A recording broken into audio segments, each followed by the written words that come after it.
요한일서 2장 1절에서 11절입니다. 1절. 내 자녀들이여, 내가 이 편지를 여러분에게 쓰는 것은 여러분이 죄를 짓지 않도록 하려는 것입니다.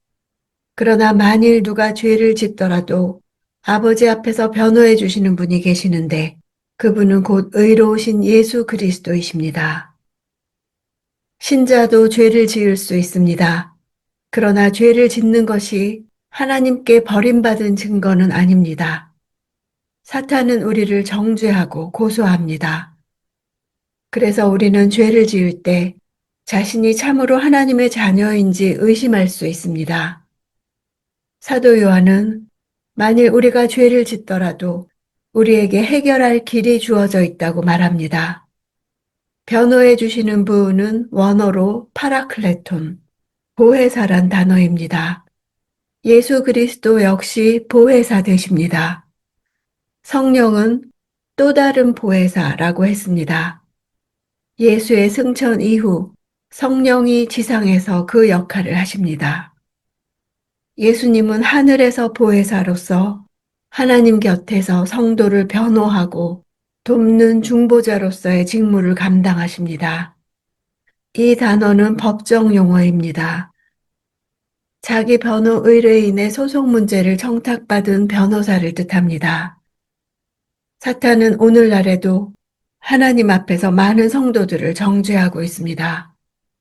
의로우신이란 예수 그리스도의 변호인으로서의 적법한 자격을 나타내는 말입니다.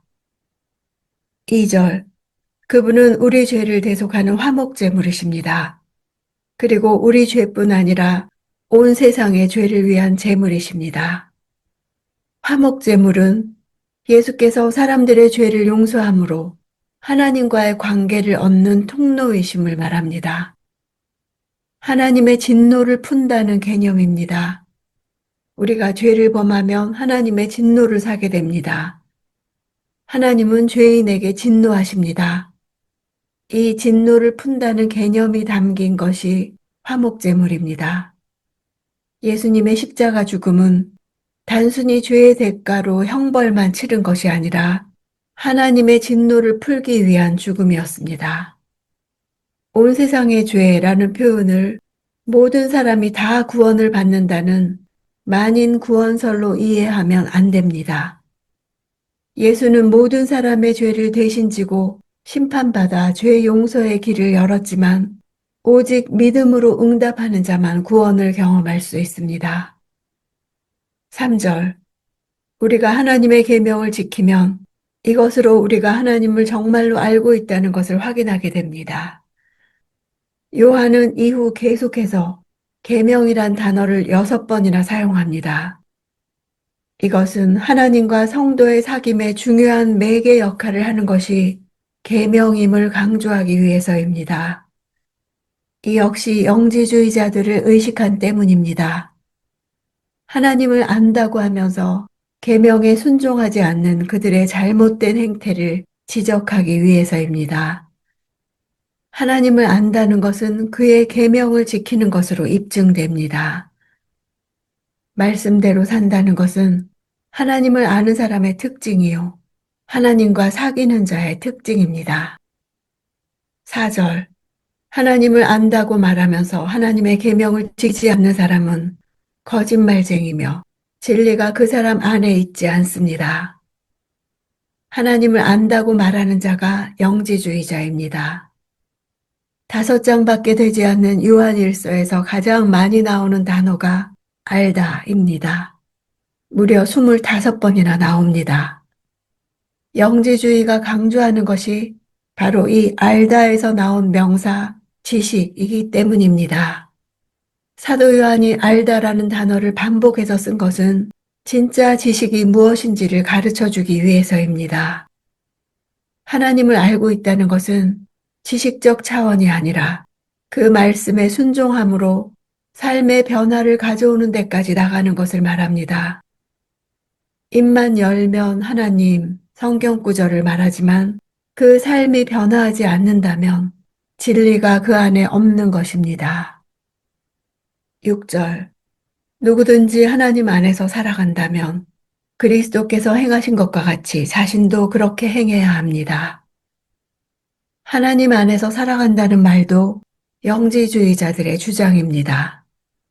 도덕적으로 사는 것은 무시하면서도 자신들이 하나님 안에서 살아간다고 말합니다. 영지주의자들은 구원이 신비로운 지식, 즉 자신들만이 알고 있는 영지로 이루어진다고 주장하면서 하나님에 대한 신비 체험이 없는 자는 하나님 안에 거하는 자가 아니라고 했습니다.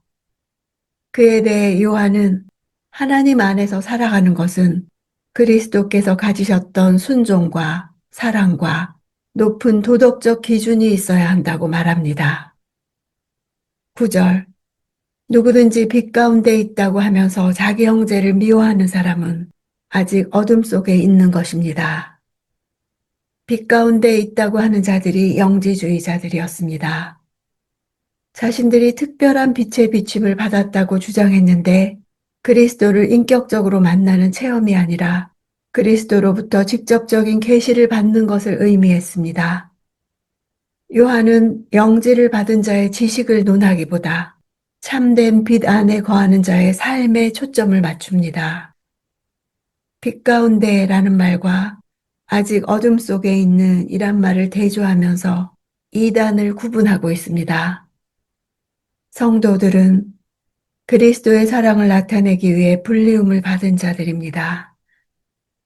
빛 가운데 거하는 자는 삶에서 나타납니다. 자연스럽게 형제를 사랑하게 됩니다.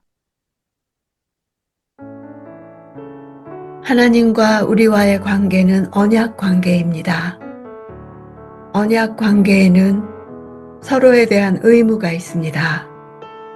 하나님은 언약 백성을 사랑하고 언약 관계에 신실하시며 언약 백성은 하나님의 뜻을 담고 있는 말씀을 신실하게 지켜 그 관계를 유지해야 합니다.